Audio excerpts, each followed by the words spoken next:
ಎಲ್ರಿಗೂ ನಮಸ್ಕಾರ. ವಿಶ್ವವಾಣಿ ಟಿವಿ ಸ್ಪೆಷಲ್ನ ಸ್ಫೂರ್ತಿ ಕತೆ ಯಮುನಾ ಜೊತೆ ಕಾರ್ಯಕ್ರಮಕ್ಕೆ ನಿಮಗೆ ಸ್ವಾಗತ.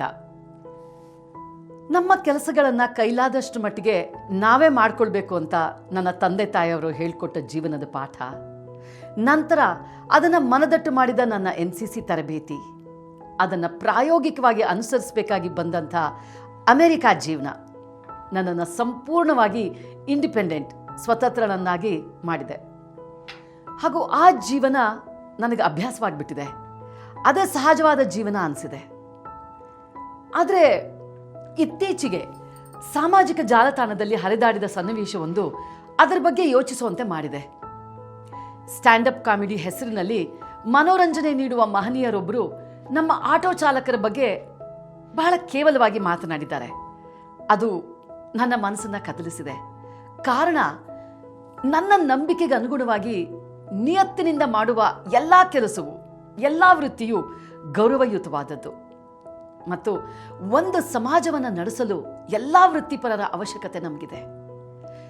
ಈ ಮನಸ್ಥಿತಿ ನಮ್ಮ ಪ್ರತಿಯೊಬ್ಬರಲ್ಲಿಯೂ ಬರಬೇಕಾಗಿದೆ. ಇದನ್ನು ಇಂಗ್ಲಿಷ್ನಲ್ಲಿ ಡಿಗ್ನಿಟಿ ಆಫ್ ಲೇಬರ್ ಅಂತಾರೆ.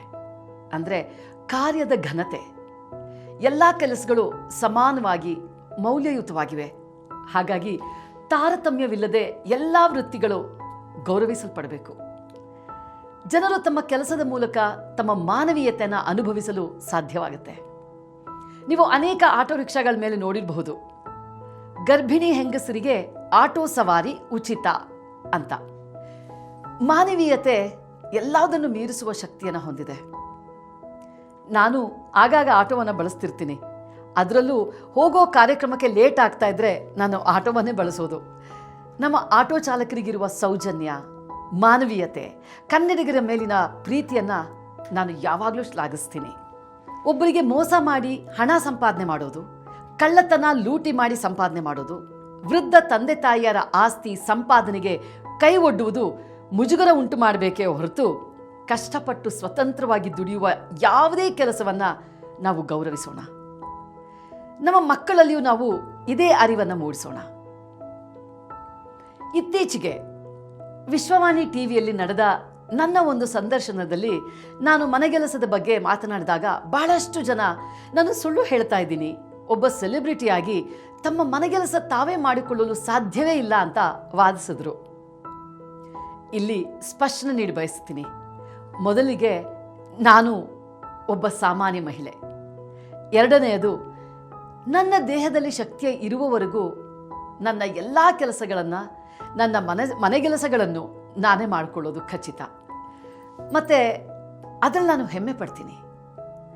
ನನ್ನ ಮನೆ ಗುಡಿಸಿ ಒರೆಸಿ ಶುಚಿಯಾಗಿ ಇಟ್ಕೊಳ್ಳೋಕ್ಕೆ, ನನ್ನ ಕಾರ್ನ ಶುಚಿಯಾಗಿ ಇಟ್ಕೊಳ್ಳೋಕ್ಕೆ, ನಾನು ನೆಟ್ಟು ಬೆಳೆಸ್ತಾ ಇರುವಂತಹ ಮರ ಗಿಡಗಳಿಗೆ ನೀರು ಹಾಕೋಕ್ಕೆ, ಅಡುಗೆ ಮಾಡೋಕ್ಕೆ, ಕೆಲಸಕ್ಕೆ ಹೋಗೋಕ್ಕೆ, ನನ್ನ ಲಗೇಜನ್ನು ನಾನೇ ತೆಗೆದುಕೊಂಡು ಹೋಗೋಕ್ಕೆ ಮುಜುಗರ ಯಾಕೆ ಪಡಬೇಕು?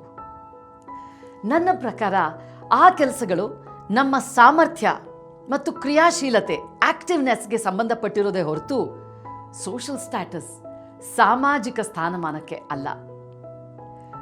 ಪಾಶ್ಚಿಮಾತ್ಯ ದೇಶಗಳಲ್ಲಿ ಮಕ್ಕಳಿಗೆ ಈ ಜ್ಞಾನವನ್ನು ನೀಡಲು ಎಲ್ಲ ರೀತಿಯ ಕೆಲಸಗಳಲ್ಲಿಯೂ ಕೂಡ ಅವರಿಗೆ ಶಿಕ್ಷಣವನ್ನು ನೀಡಲಾಗುತ್ತೆ. Once you carry your own water, you will learn the value of every drop. ಅಂದರೆ ನೀವು ನಿಮ್ಮ ಸ್ವಂತ ನೀರನ್ನು ಒಮ್ಮೆಯಾದರೂ ಹೊತ್ಕೊಂಡು ಹೋದರೆ ಪ್ರತಿ ಹನಿಯ ಮೌಲ್ಯವನ್ನು ನೀವು ಕಲಿತೀರಿ. ನೀವು 3 ವರ್ಷಗಳ ಹಿಂದೆ ಕೇಳಿರಬಹುದು, ಅಮೆರಿಕಾ ದೇಶದ ಅಧ್ಯಕ್ಷರ ಮಗಳು ಬೇಸಿಗೆ ರಜೆಯಲ್ಲಿ ಒಂದು ಸಾಮಾನ್ಯ ರೆಸ್ಟೋರೆಂಟ್ನಲ್ಲಿ ಕೆಲಸ ಮಾಡ್ತಿರ್ತಾಳೆ. ಅಗರ್ಭ ಶ್ರೀಮಂತರ ಮಕ್ಕಳು ಕೂಡ ಅನುಭವಕ್ಕಾಗಿ ಹಲವಾರು ಸಣ್ಣ ಪುಟ್ಟ ಕೆಲಸಗಳನ್ನು ಮಾಡ್ತಾರೆ. ಪೆಟ್ರೋಲ್ ಸ್ಟೇಷನ್ನಲ್ಲಿ, ಸ್ಟೇಷನರಿ ಅಂಗಡಿಗಳಲ್ಲಿ, ರೆಸ್ಟೋರೆಂಟ್ಗಳಲ್ಲಿ, ಆಸ್ಪತ್ರೆಗಳಲ್ಲಿ, ಕ್ಯಾಬ್ ಓಡಿಸೋದು ಕೂಡ. ಹೀಗೆ ಅದು ಅಲ್ಲಿ ಸರ್ವೇ ಸಾಮಾನ್ಯ. ಅದರ ಬಗ್ಗೆ ಅಲ್ಲಿ ಯಾರೂ ಕೇವಲವಾಗಿ ಮಾತನಾಡೋದಿಲ್ಲ. ಬರೀ ಮಾತಲ್ಲಿ ಹೇಳೋದು ಸುಲಭ. ನೀವು ಅಂತಹ ಕೆಲಸಗಳನ್ನು ಮಾಡಿದ್ದೀರಾ ಅಂತ ನನಗೆ ಹಲವು ಬಾರಿ ಬಹಳಷ್ಟು ಜನ ಕೇಳಿದ್ದಾರೆ.